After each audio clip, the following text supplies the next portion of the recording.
Caro Padre João, caros diáconos aqui presentes, nosso seminarista, nossos ministros extraordinários da comunhão, da bênção, do consolo, a partir de hoje, um número bem maior, um número bem maior, caros coroinhas, cerimoniários, nossos irmãos da comunidade que se dedica aos sofredores de rua, meus irmãos e minhas irmãs, nesta celebração do jubileu dos 50 anos da paróquia São Judas Tadeu. Paróquia esta que gerou outras, diretamente, será que só a Vila Industrial? Mas diretamente gerou a vila que gerou outras, como Vila Tesouro, Nossa Senhora do Rosário, Então, 50 anos fecundos, 50 anos fecundos, e como disse no início, um tempo especial de ação de graças, um ano especial de ação de graças. Há um momento específico, na proximidade do aniversário da criação da paróquia, mas é um ano jubilar para aquela paróquia. A tradição dos jubileus, um tempo especial de reconhecer a presença de Deus na história. Essa tradição vem desde os tempos bíblicos, desde o Antigo Testamento. Era um ano também de profunda solidariedade. O Senhor recomendava perdão das dívidas, libertação dos escravos, quando se tinha. Tudo isso vem prescrito no Pentateuco. E a igreja auriu dessa tradição bíblica dos jubileus para também celebrar no âmbito matrimonial, no âmbito comunitário, no âmbito daqueles que fazem recebem uma consagração especial, fazem uma consagração especial a Deus. Eu já estou me aproximando aí dos 25 anos de padre, já estou com 23 anos, portanto já começo a pensar na celebração do meu jubileu, os 25 anos de ordenação sacerdotal, para agradecer a Deus. Nós temos vivido isso, acompanhado alguns padres que fazem desse ano, do ano jubilar, um ano realmente com momentos altos celebrativos.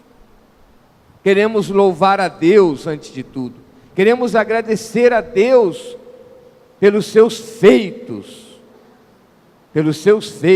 porque Ele fez maravilhas. Gosto daquele salmo que diz: se o Senhor não estivesse ao nosso lado, que o diga Israel nesse momento. Essa comunidade perseverou como comunidade cristã, como uma célula viva da nossa diocese, pela fidelidade de Deus, pela ação do seu Espírito, pela fecundidade da sua palavra. Graças à atuação desta paróquia, muitas pessoas tiveram a experiência do encontro com Cristo, tal como este homem surdo do Evangelho, em que o Senhor lhe disse: Éfeta, abre-te, e ele passou a ouvir. Também quantas pessoas têm ouvido a palavra de Cristo através da vida paroquial desta comunidade, sua ação litúrgica, sua ação missionária, pastoral, seus trabalhos pastorais no âmbito também da solidariedade, levando realmente vida, comunicando vida às pessoas. Por isso, antes de tudo, é um tempo de ação de graças para louvar a Deus. E quanto mais o fazemos, quanto mais agradecemos a Deus, mais tomamos consciência dos seus dons. Por isso que a palavra de Deus recomenda muito a ação de graças e o louvor. O apóstolo Paulo chega a dizer: esta é a vontade de Deus a vosso respeito. Súplicas acompanhadas de ação de graças. De ação de graças. A palavra de Deus hoje nos apresenta esse encontro desse homem surdo com o Cristo e o resultado desse encontro. Mas também a palavra de Deus hoje apresenta Jeroboão, que é chamado a suceder Salomão, por causa da infidelidade de Salomão no final de sua vida. O ano jubilar deve ser um ano, como diz o apóstolo, para que sejamos atentos para garantir-nos nossa vocação e eleição, nosso chamado a sermos discípulos de Cristo. A palavra de Deus é muito realista. Os textos narrativos da palavra de Deus apresentam exemplos positivos, mas não omitem também os casos em que não houve perseverança a contento. Aliás, o Evangelho é muito realista para narrar também as falhas, os defeitos dos apóstolos. Não omitem quando os irmãos, filhos de Zebedeu, disputam qual vai ter o lugar à esquerda e à direita do mestre. Não omitem a negação de Pedro. Isso mostra a historicidade dos acontecimentos do Evangelho, na sua essência. De forma que, olhando esses casos, possamos estar atentos, como diz o apóstolo Paulo: quem pensa estar de pé, cuide que não caia. A celebração do jubileu deve ser uma revisão, tanto comunitária como pessoal. Até que ponto eu estou realmente levando a sério o seguimento de Cristo na minha vida? Até que ponto eu estou comprometido com a sua palavra? Hoje a igreja celebra São Cirilo e São Metódio, irmãos de sangue e de fé, tão importantes na evangelização da Europa eslava. João Paulo II conferiu a eles o título de patronos da Europa, juntamente com São Bento. São Cirilo chegou a idealizar, elaborar o alfabeto da língua eslava. Homens que tiveram uma importância, inclusive, para a cultura desses povos. Se é verdade que alguns não seguem com fidelidade até o fim, e esse risco existe na vida de cada um, por isso é que a palavra de Deus exorta tão veemente a vigilância. É verdade também que há muitos que perseveraram até o fim, e portanto foram dignos da coroa de glória, como diz a palavra. E o Papa João Paulo II fala: uma nuvem de testemunhas que deve nos inspirar nesse início do terceiro milênio. O ano jubilar é um ano de revisão comunitária, é um ano de revisão comunitária, paroquial. É um ano em que devemos nos sentir convidados a avançar para águas mais profundas, esforçando-nos ainda mais no seguimento de Cristo, na resposta ao seu chamado. Mas é um ano também de revisão pessoal. A revisão comunitária supõe a revisão pessoal.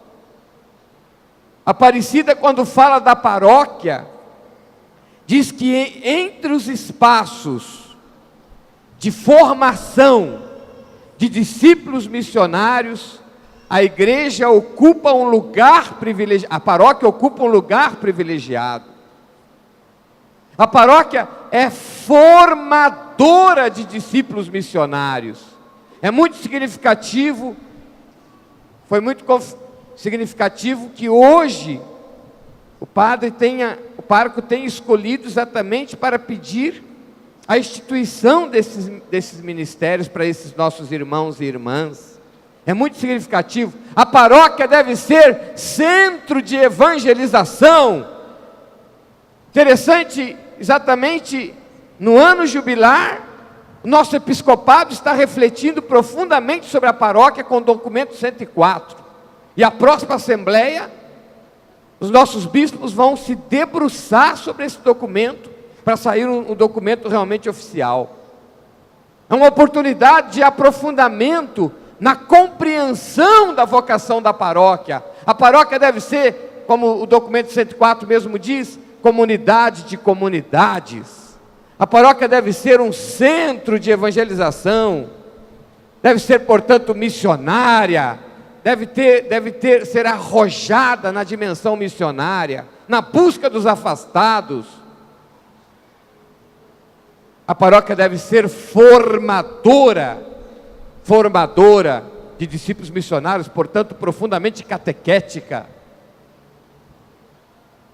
A paróquia deve ser ministerial, comunidade ministerial, discípulos e missionários de Jesus Cristo, lema de Aparecida. Portanto, nossas paróquias devem ser comunidade ministerial. E é tão bonito, nesse contexto aí, dos 50 anos do Concílio Vaticano II, os 50 anos do Concílio Vaticano II, poder ver o fruto tão claro do concílio, essa consciência laical, de corresponsabilidade eclesial.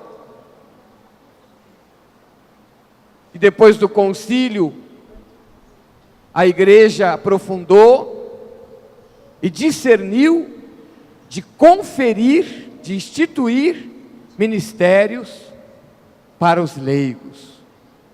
Ministérios para os leigos. Existem os ministérios ordenados, e é bom esclarecermos isso. Na Christi Fidelis Laici, essa exortação apostólica sobre a missão dos leigos na igreja e no mundo, o Papa Beato João Paulo II pediu que esclarecêssemos também a comunidade sobre a natureza dos ministérios. Primeiramente, temos os ministérios ordenados, ou seja, que tem o sacramento da ordem como fundamento. Sacramento da ordem como fundamento.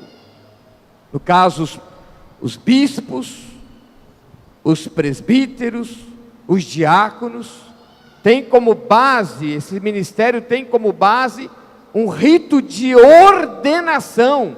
No caso, diaconado, 1º grau, presbiterado, 2º grau, episcopado, 3º grau, mas o mesmo sacramento da ordem, que imprime caráter, portanto que é assumido como estado de vida.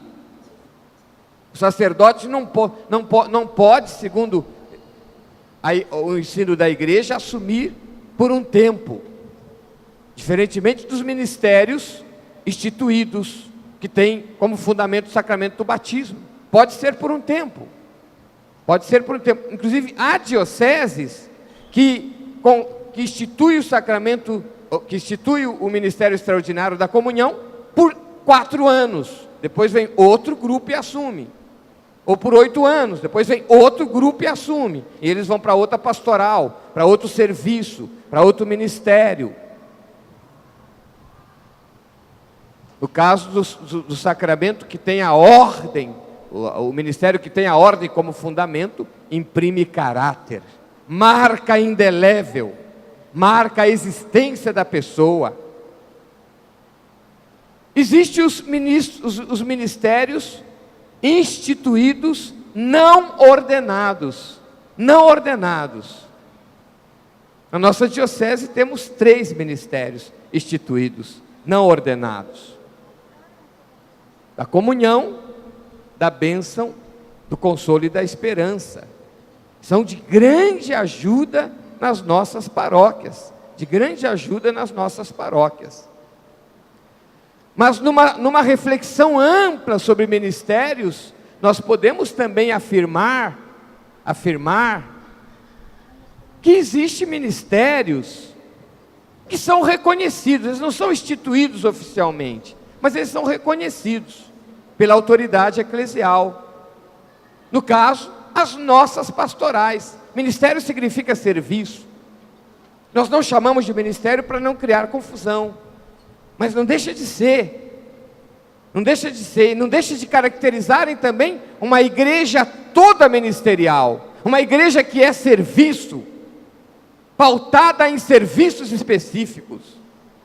E isso que faz da igreja rica. Evangelho Anunciante diz que essa pluralidade de serviços, de ministérios, é que torna a evangelização tão sublime, tão sublime. Hoje, por exemplo, quantos trabalhos existem na comunidade, nas comunidades paroquiais, nas dioceses, quantos trabalhos, quantas pastorais, organismos, serviços. Isso enriquece a vida da igreja. E é claro, na base de tudo está a ação de Deus, está o chamado de Deus, na base de tudo está o carisma, está a teologia dos carismas. Ou seja, quando o padre fez o convite,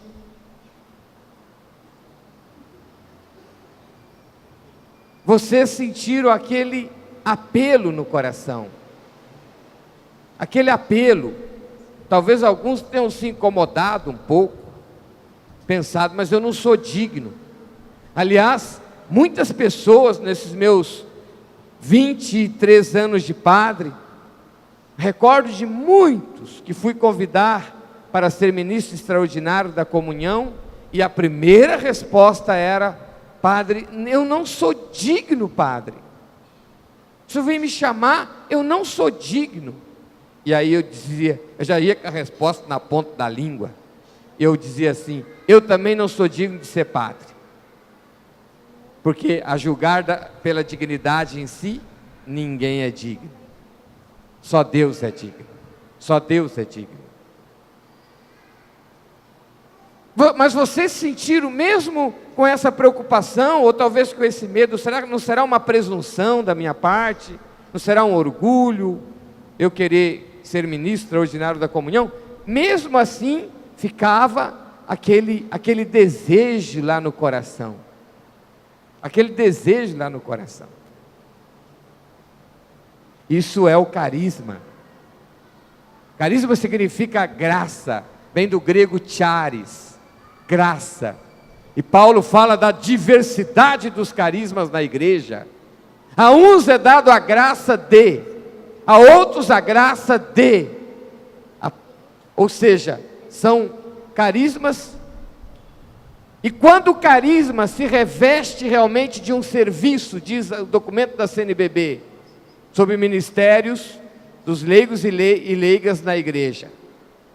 Quando o carisma se reveste de um serviço estável, não é uma campanha provisória, não, é um serviço estável, permanente na comunidade eclesial. Quando ele se reveste de um serviço estável, que responde a uma necessidade concreta na comunidade eclesial, esse carisma passa a ser um serviço, permanente, passa a ser um ministério. Claro, não é? No caso, as pastorais não são ministérios instituídos, são reconhecidos, tanto que a autoridade eclesial promove a pastoral da catequética, promove a pastoral da família, a pastoral litúrgica, promove. Isso significa um reconhecimento. Um reconhecimento. Mas há alguns ministérios que não são só oficiosos, são oficiais. Aí são os ministérios instituídos. Como disse, na nossa diocese, os três. Comunhão, bênção e consolo. Há dioceses que o bispo diz: vou instituir o ministério para os leigos batizarem. Institui os ministros de batismo. É importante conhecer. Nossa igreja é muito rica. É muito rica. Na nossa diocese temos, graças a Deus, tantos diáconos. Não se sentiu a necessidade. Já houve até proposta, mas não se sentiu a necessidade de leigos ministros do batismo, ou leigos ministros do matrimônio, para assistir os casamentos. E há dioceses que tem, que falta sacerdotes, que não tem diaconado, como por exemplo, outros serviços ou outras pastorais. O bispo poderia dizer: vamos considerar a partir de hoje esse trabalho na diocese um ministério instituído. E aí então convocaria quais seriam os agentes realmente apresentados para assumir o ministério, e o bispo então, com uma bênção semelhante a essa que eu como ordinário vos dei hoje, estaria instituindo aquele serviço como ministério oficial, como ministério instituído da igreja, tendo o sacramento do batismo como base, por isso assumido por leigos e leigas.